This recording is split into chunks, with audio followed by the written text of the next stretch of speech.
Hello and welcome to Views on News. I am Jawad Tehami. Human Rights Watch, in its World Report 2023, says that Modi regime intensified curbs in Indian illegally occupied Jammu and Kashmir, especially after its August 2019 move. The report goes on to say that during this particular period, 229 deaths were reported in the occupied territory. It also says that Indian authorities have imposed restrictions on free expression and also peaceful assembly. Draconian laws, including Public Safety Act, are in place. At the same time, Pakistan's Foreign Office has said that India is trying systematically to dispossess Kashmiris of their lands, which is the violation of international law and is the manifestation of India's colonial settler mindset. And at the same time, protests have been going on against a new land law in the occupied territory, and the protesters and the demonstrators have hurled anti-India slogans, and they have also raised pro-Pakistan slogans at the same time. After the firing incident in Rajouri in Jammu, Indian Home Minister Amit Shah visited Jammu region, and he cast aspersions on Pakistan once again, following his old narrative. Now, the Human Rights Watch report says something entirely opposite. Let me quote that what are the state affairs within India. It goes on to say that BJP-led Indian government last year continued its systematic discrimination and stigmatization of religious and other minorities, particularly Muslims. At the same time, IIOJK Prime Minister Sardar Tanveer Ilyas Khan has said Amit Shah's visit to IIOJK was tantamount to rubbing salt on the wounds of the people in Indian illegally occupied Jammu and Kashmir. We'll be looking into these developments and we'll be talking to our guests. We are honored to have been joined in the studio by Mr. Asad Khan. He is expert in international relations, senior research associate at Center for Aerospace and Security Studies. Mr. Khan, thank you very much for taking time out for Views on News tonight. We really appreciate that. Thank you for having me. You're always welcome. And we are also honored to have been joined in the studio by Dr. Owais bin Wasi, his Kashmiri leader. Dr. Wasi, thank you very much for your time also for being with us on Views on News tonight. We really appreciate that. Thank you so much. And on Skype, we are being joined by Advocate Nasir Qadri. He is Executive Director, Legal Forum for Kashmir. He has authored 2 books also. Mr. Qadri, thank you very much for your time also for being on Views on News. We really appreciate that. Let me begin the discussion with you, Mr. Khan. Now, Indian Home Minister Amit Shah visited Jammu region again, following his old rhetoric and narrative. He cast aspersions towards Pakistan. But when we look into the report by Human Rights Watch, it says something entirely opposite, and it clearly says that the situation, particularly when it talks about within India, that BJP-led Indian government last year continued its systematic discrimination and stigmatization of religious and other minorities, particularly Muslims. So when an international rights watchdog is saying that BJP-led Indian government has continued with the similar sort of actions against Muslims in particular, what do you think these sort of aspersions by Indian Home Minister towards Pakistan depict? Jawad, you have rightly pointed out that what India is trying to do, but before that, we need to look at what has actually happened in 2022, especially in the aftermath of abrogation of Article 370 and 35A back in August 2019.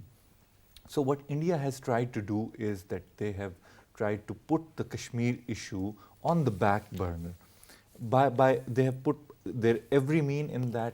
The visit of Amit Shah currently in the after the Rajouri incident was an attempt to show that that everything in the valley is normal and nothing has happened.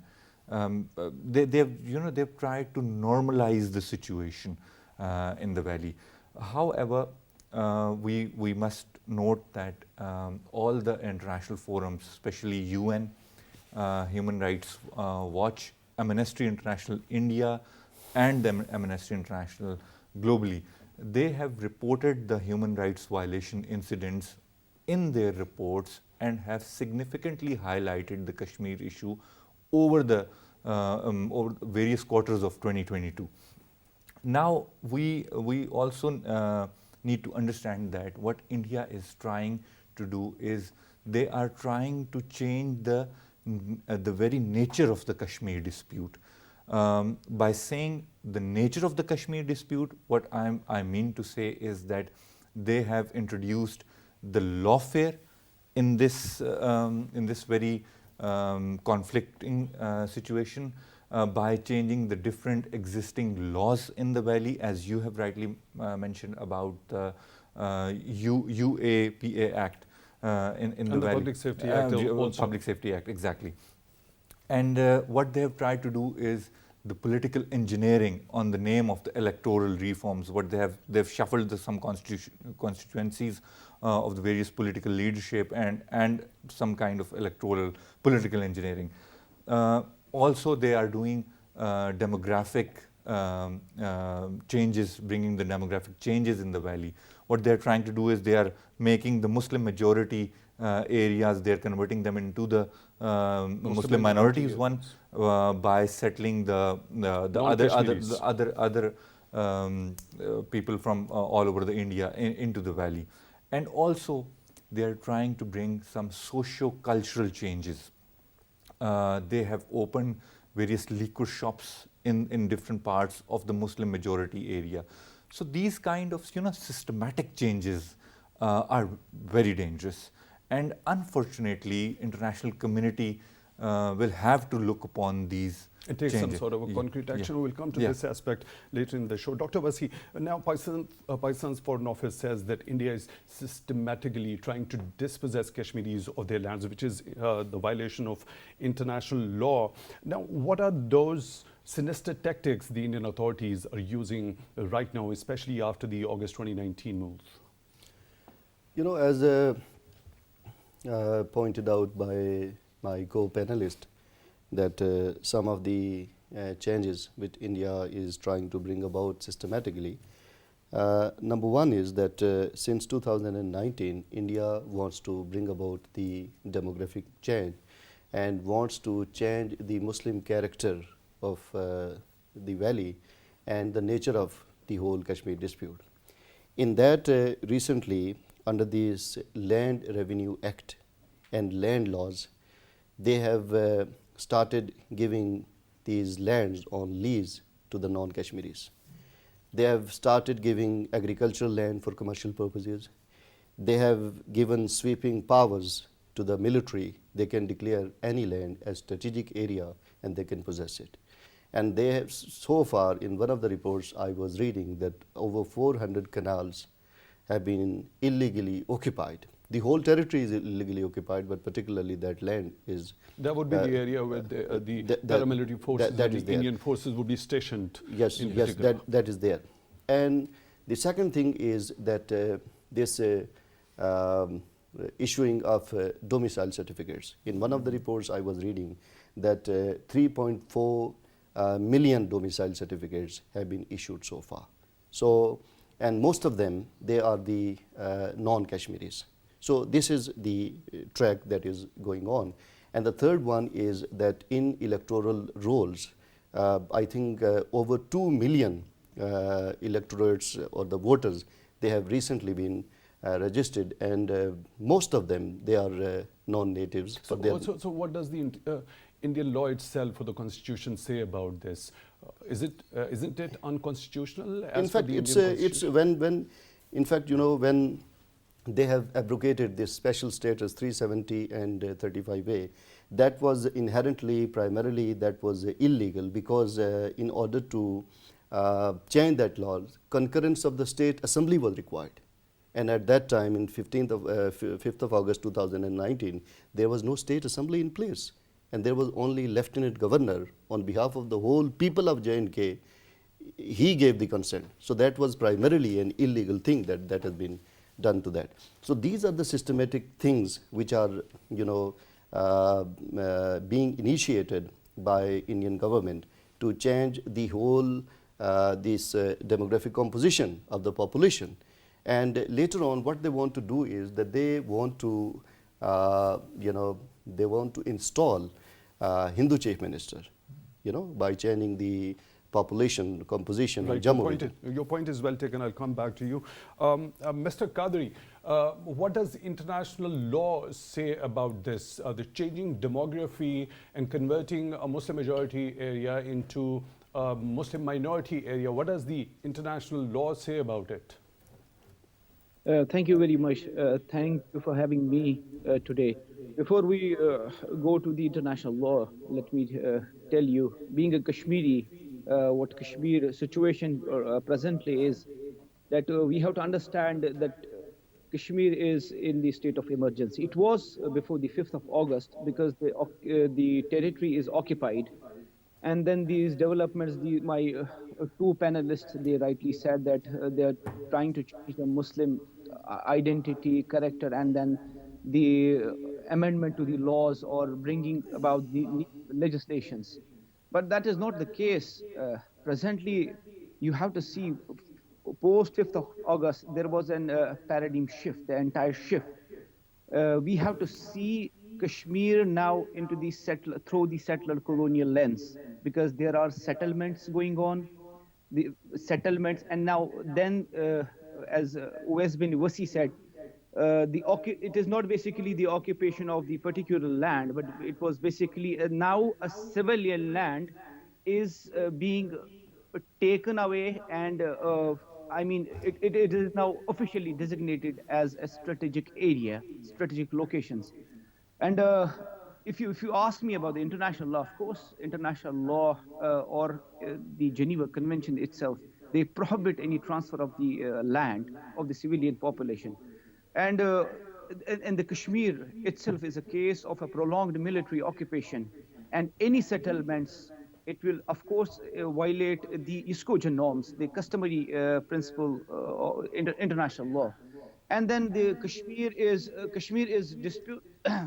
disputed territory. Exactly, Mr. Qadri, that is the point. When you annex a certain occupied territory, it is itself a violation of international law and international norms. So changing demography or converting a Muslim majority or a certain specific community's identity area into another one, that comes later on. So the basic question is how India could unilaterally and illegally annex Indian illegally occupied Jammu and Kashmir in violation of all the Security Council resolutions also. Of course, not today, not on the 5th of August, but right from the inception of this dispute. In 1965, they changed there was a first, the change in the disputed nature of this. And then there was a systematic change in the demography, first it was a change in the prime minister to the chief minister, and then so many things, then the jurisdiction to the Supreme Court. As you know, IIOJK has their own Supreme Court. Same was in this occupied territory in Kashmir. There was no jurisdiction to the so many laws. So the 5th of August was a major shift. And of course, it is in violation. It was in violation to the domestic legislation. I used to practice law in the occupied territory. Of course, not only it is in violation to the constitutional norms, but of course their own judicial precedents. There was so many laws passed by the judgments passed by the Supreme Court that you cannot unilaterally violate these basic fundamental rights of the Kashmiris, because the nature of this is it is disputed as per the UNSC, the Security Council resolutions, and then of course the territory is under an occupation, a military occupation, and the international law comes into place. You cannot unilaterally alter or change the identity or the forcible transfer, because it is in violation of the international laws as well. As I said, that if you place these Geneva Conventions, it explicitly violates the Geneva Convention itself.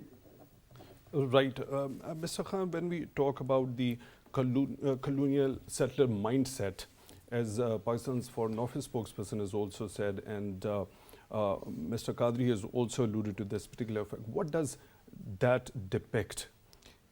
And what does India is trying to achieve out of it? Look, by saying the colonial mindset, what they're trying to, as I've mentioned earlier as well, that they're trying to change, the very nature of the Kashmir dispute. Over the years, if we analyze it, what they have done is that they have bring the Kashmir or the isolated the Kashmir dispute from the international community and merge it with Indian and depicts it as if this issue is their somehow internal issue. So this is one of the dangerous thing that is coming up for us. How Pakistan will keep the Kashmir issue alive internationally is one challenge that we are facing at the moment. That clearly shows that it is a sinister campaign to hoodwink the international community. When there is some dispute that is internationally recognized, how can you make that particular thing of your own or a kind of a conflict of your own when there are two parties directly involved in it? Exactly. Pakistan has, this is what the effective diplomacy Pakistan is running at the moment and has kept this issue alive internationally by all means. Hats off to the diplomats of Pakistan, what they are trying to do and what they have achieved, especially after the abrogation of Article 370 and 35A. But I think there is a lot more that needs to be done yet on this front. And there is a certain responsibility on the international community as well to look after the actions of India, not only in the Kashmir, but what is happening on the name of Hindutva, under the umbrella of Hindutva in Kashmir with the other minorities as well, the Muslims and the Christians as well. So this colonial settler mindset is driven from that very Hindutva ideology. Exactly. That's what I understand. Exactly. That's what I'm trying to say. That this Hindutva-driven ideology is not only affecting the Kashmir issue, the Kashmir Valley, but also the other minorities that are living in India as well. Right. Dr. Wasi, when there are international human rights organizations, including Human Rights Watch, Amnesty International, Genocide Watch, when they're continuously, repeatedly raising concern and alarm, pinpointedly telling that these are the tactics which are being used by the Indian authorities within India as well as in IIOJK. So after these alarms and reports, what ideally should the international community do, or these reports, do you think they fall on the deaf ears? As far as these reports are concerned, as recently you have alluded to these reports that in 2022, in February, Human Rights Watch issued a report, and then later on in September 2022, Amnesty International also issued a report against human rights violation in Jammu and Kashmir. So these are the things, in fact, we can term them silver linings. We must appreciate them. But of course, that these are not sufficient. More, muscular response from international community is required, is needed. The reason is because international community is the stakeholder. Because when we talk about United Nations resolution, so United Nations represent international community. So there are 13 resolutions, and in one of the resolutions, that is 38, in para 2, it clearly says that no party, means India and Pakistan, can unilaterally alter the material condition of this dispute. So if we look at this resolution, so India is clearly violating that resolution. So what we need to do is that we need to press international community, sensitize international community about the gravity of this situation. This is not a conflict between just simple two states. These are two nuclear powers. So I think that it ought to be understood in that context by the international community. Right. Now, Mr. Qadri, when we talk about international law, you have shed a little bit of light on it, that it is a clear violation of particularly when we talk about Geneva Convention. Now, when we talk about the implementation of international law, what mechanism is there at the international level to implement all those laws and the provisions? being a student of international law, and now I'm trying to practice it. We have tried with some cases, filing some lawsuits against the Indian government officials, and of course, filed against the existing army chief. But we have to understand one thing, international law has failed Palestinian and Kashmiris. And particularly, Kashmir is a very unique case. It is supported with so many resolutions, and then the intensity of the conflict. Of course, the Kashmir comes within the framework of international armed conflict. If we put the lens of Geneva Convention or IHL lens, but we have to think beyond international law in this, because you have human lives at stake. They are all captive. And presently, you talked about the Human Rights Watch report. You talked about the Amnesty International. Also, there was an Amnesty International 3 months before. But the people, there isn't surveillance, the politics of fear. People needs something. And of course, Pakistan being a principal party to this dispute, some aggressive, they have to pursue some aggressive lawfare means. And then we can, at least a human life can be eased, because Kashmiris, there is a threat of a genocide, as Senton rightly said, that UN Genocide Watch, they have already alarmed, but India is moving ahead with that sinister plan. So what happens to be the responsibility of international community to hold such an aggressor or a transgressor accountable? There must be some sort of a mechanism. Of course, the purpose and the principles of the UN Charter clearly elaborate that the United Nations was formed to ensure global peace and security. Later on, we saw the Universal Declaration of Human Rights, the subsequent relevant international covenants on this one as well. No, irony is that the international community or the states, they have ever taken side of the aggressor when it comes to these small nations, and that too, those nations which are struggling or for this self-determination. So is the case of the Kashmir. But Pakistan, and then of course the diaspora, Kashmiri diaspora, they have to just aggressively pursue some lawfare measures. Pakistan, of course, there was a recent development in the Palestinian advisory opinion. I strongly recommend that Pakistan should think about it, because it's only states can pursue this or write for the advisory opinion. You have Kashmir is a good case and a strong case as an advisory opinion to ICJ.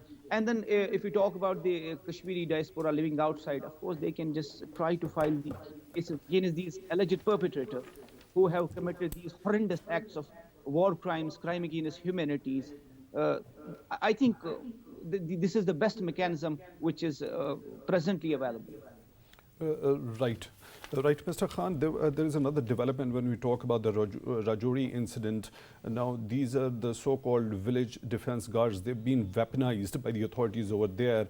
And one of the members also fired shots from the rifle which he was provided to. The figures suggest that there are around 5,000 members which have been given rifles and ammunition as well. So don't you think there should be a concern and alarm among the international human rights organizations as well as international community when you're weaponizing people like that and distributing the weapons without any control mechanism? Look, as we have already been discussing the issue that the settlers are being settled in the valley.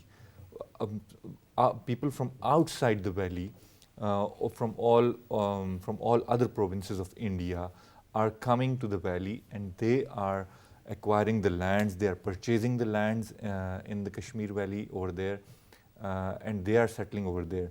So eventually, they'll bring their own cultures, their own issues in the valley when they'll start living in that culture. Over the years, the Kashmiri culture that we have on this side of the border and on that side of the border, we observed that the Kashmiri culture is very peaceful. The people are very peace-loving people, and they are very, culturally diverse people, and they accept cultural diversity. But when such elements will be settled by the Indian authorities in the valley, they will automatically serve the purpose of the Hindutva ideology that the current Indian government wants them to pursue. So that will create more problems not only for the Kashmiri society, but the overall security situation in the region as well, because the presence of such armed group inside a nuclear state like India will raise questions or will automatically enable the international community to ask India about such happenings. This situation will eventually transform in the coming years, but I don't see it immediately coming over. But Pakistan should highlight these such developments internationally, and should warn the international community that, look, if this gets out of the control, then we will not be able to control the regional situation. And as Dr. Sab have mentioned, that the two nuclear powers in the region. And Kashmir happens to be the nuclear flashpoint between the two nuclear armed neighbors. Exactly. Now, Dr. Wasi, this particular development, weaponizing a certain community in the garb of like village defense guards, and they've been provided rifles and ammunition also. So, as Mr. Khan has said, that it is only going to worsen the situation. So, how to deal with such an emerging scenario? In fact, this weaponization of these village defense council, village defense committees, if you look at the past record of these committees, this is unfortunately very grim and very negative and very communal. So keeping that record in view, I think that there is no need to weaponize these groups, because when we talk about Jammu, so Jammu is not only Hindu majority region. There is a Pir Punjab belt, there is a Chenab Valley, Rajouri and Poonch and different districts. There is a sizable number of Muslim population over there. So they are being bullied by these village councils. So I think it should be strongly condemned. So it's a clear-cut bullying tactic. Of course, of course, it's history. The history of these defense committees, if you see the reports, so that also testifies and substantiates this claim that they are in fact not only just bullying, they are in fact trying to advance this Hindutva ideology in that particular region of Jammu. So I think it should be condemned, and it should be highlighted in all the relevant forums. That India claims to be a secular country, India claims to be a pluralist country, India internationally claims to be a shining India, but what it is doing in its so-called its own state, internationally it's not, nobody can buy it. But if we, for the sake of argument, if we can buy it, so all these claims, they are ended in smoke.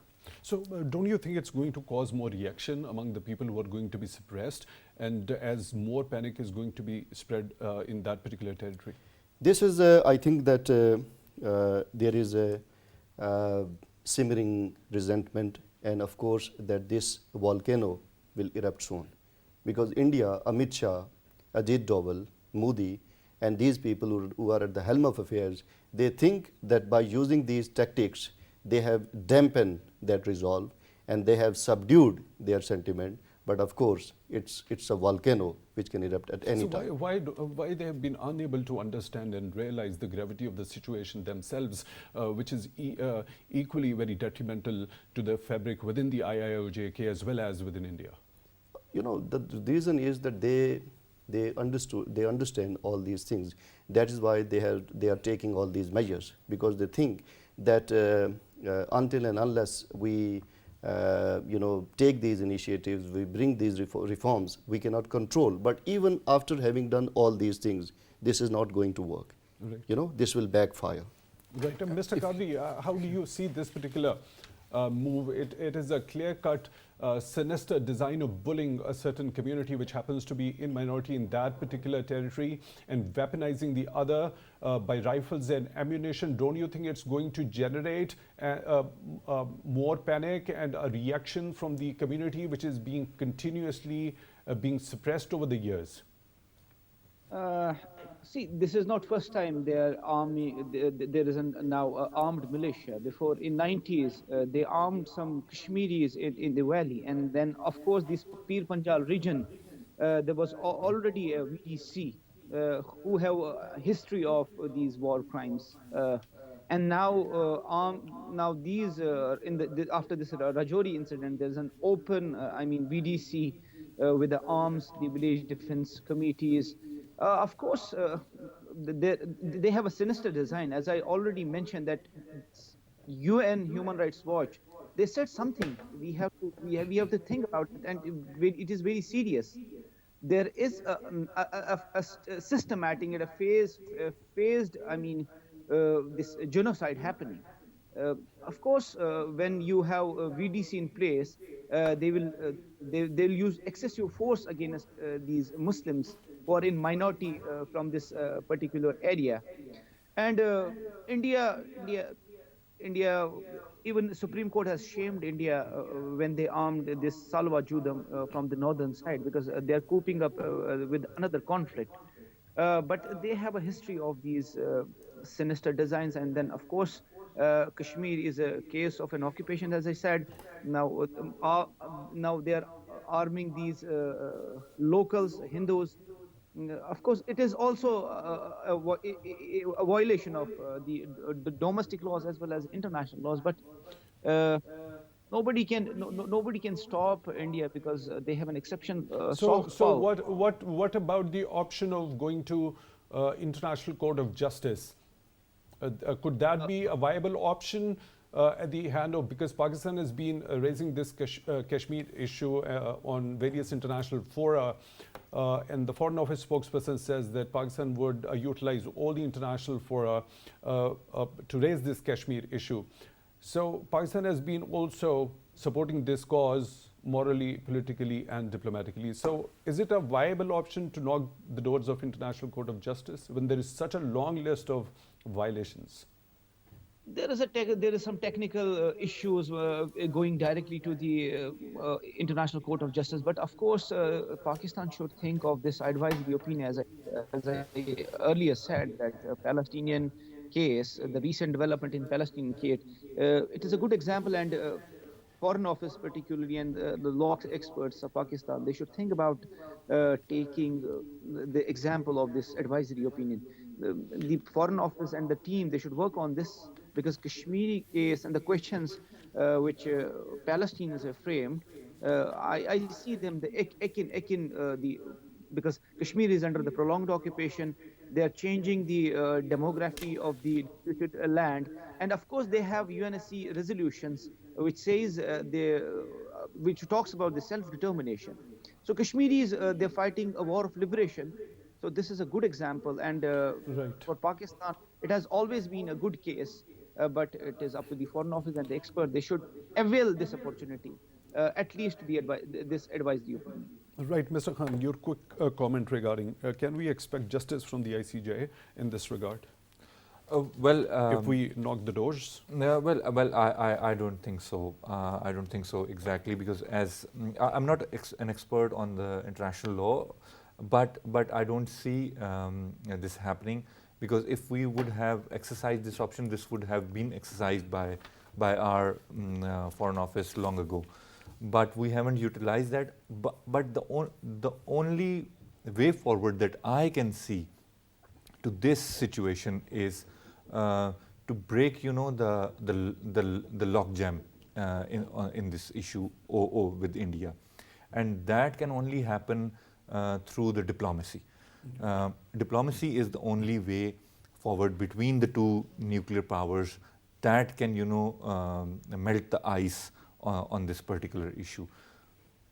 Right. Dr. Wasi, your take. Can we expect any sort of justice from ICJ if Pakistan goes with that particular option? This as far as this International Court of Justice is concerned, as pointed out by our co-panelist Qadri Saab and Dr. Khan, that there are some technical issues involved in it. We have already a legitimate locus standi on Kashmir, that is United Nations resolution. I think that instead of going to International Court of Justice, whatever legitimate legal international position that we have, I think we must exploit it fully, we must capitalize it to advance the desired dividends. I think that could be the viable option.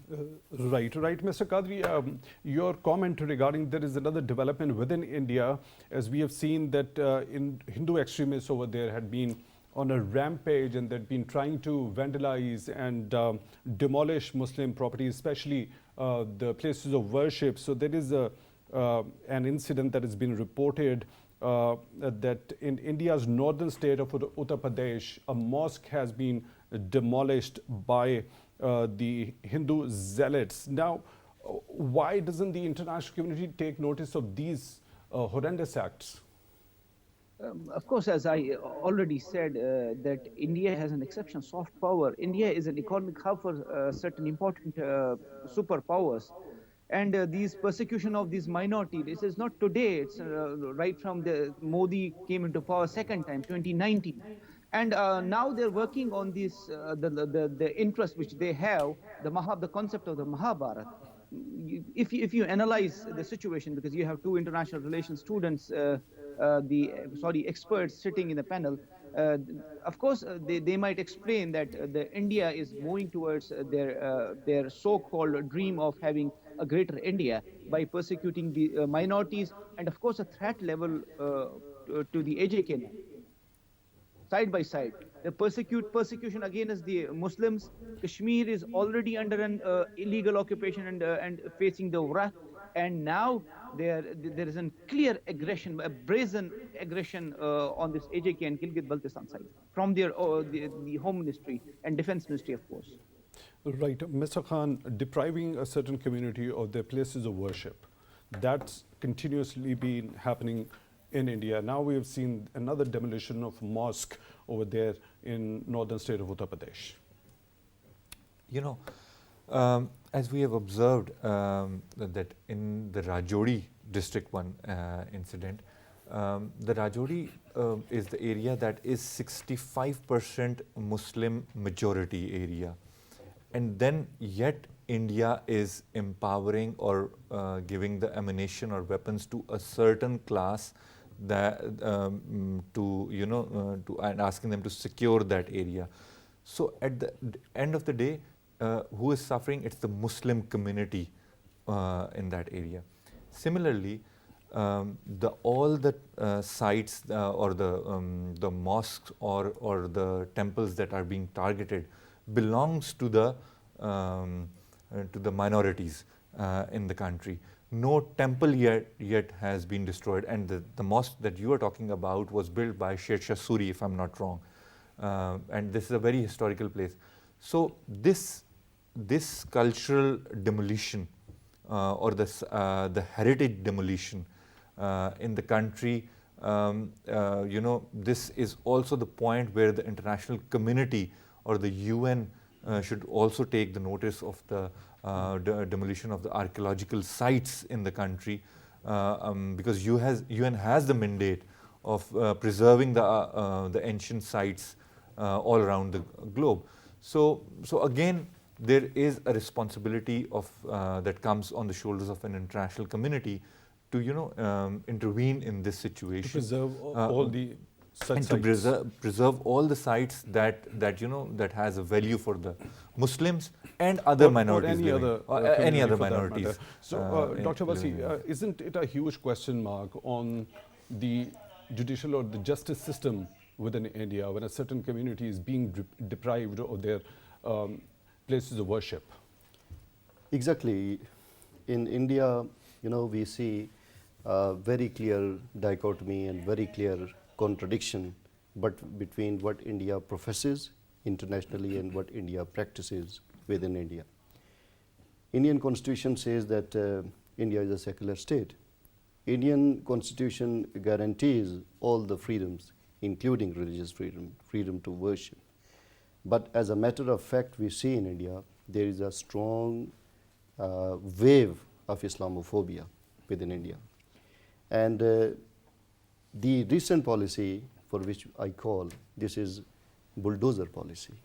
And India bulldozer. So what happens to be that is of the government that is in place, BJP government, driven by the Hindutva ideology. Does that particular ideology run within the ranks of the judiciary also over there? Of course, of course. Coming to that particular point, first of all, let me explain that bulldozer policy. This bulldozer policy, it bulldozes Indian Constitution, it bulldozes United Nations Charter, it bulldozes all covenants, all treaties, all conventions, you know, which guarantee such kind of freedom. About this judiciary's nexus, I think this is quite evident, because recently some people inspired by this ideology of Hindutva, they went to the court for the mosque, that on this mosque, that this mosque is built on the temple of Lord Krishna. And the court has immediately ordered to conduct a survey by the archaeological department.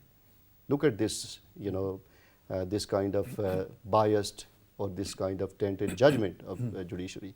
And there are several other examples of apex there court and hasn't high been any judgment as of yet. Not yet, but previously. To convene a survey. That is the survey. But previously, we can see that some of the verdicts on which, for example, this Babri Mosque, a famous case of Babri Mosque in 1992, they claim, but there are a lot of reports which belie this claim that there was a temple on that, and this after demolition of Babri Mosque, this temple is being constructed. And there is a huge, a long list of cases on which Indian judiciary kept silence on that. For example, recently the report that I came across, that 500 mosques and shrines have been demolished so far in one state. 500 shrines and mosques have been demolished in one state, that is Gujarat. Right. And in Amritsar, I was reading a report that over 600 mosques have been disappeared, small mosques, they have been disappeared. And with this facts and figure about this Muslim minority, I can say that it's safer to be a cow in India than to be a Muslim. Right. Mr. Qadri, what happens to be the responsibility of the justice system when a certain community is being deprived of their places of worship? If you talk about the minority Muslims living in India, I have experienced one thing, that the law has always been used as a weapon against these. Every law. It is not that there was a verdict on the Babri Masjid. If you go back, there are so many laws which have always been weaponized against the Muslims. Now these judicial these precedents or these judgments coming from the judiciary, they are strengthening the oppressor by be it the divorce law bill or this judgment on this Babri Masjid. And now not only this, there has been so many civil courts which are giving the orders in favor of these Hindus when it comes to these persecuting the these religious places. You see, there are so many cases in the small districts where the Muslim community, they tried to file a suit or tried to ease out by approaching the court, but there was no relief from the judiciary to these minority Muslims. This is entirely a different case. I'm not expert on India, but living Mr. Advocate Nasir Qadri, Executive Director, Legal Forum for Kashmir, author 2 books. Thank you very much for your time, for being with us on Views on News. We really appreciate your time. And we were honored to have been joined in the studio by Mr. Asadullah Khan, Expert in International Relations, Senior Research Associate at Center for Aerospace and Security Studies. Mr. Khan, thank you very much for your time. Dr. Wasi, thank you very much for your time, for being on Views on News tonight. Really appreciate that. With that, we come to the end of today's show. Till the next one, take good care of yourselves.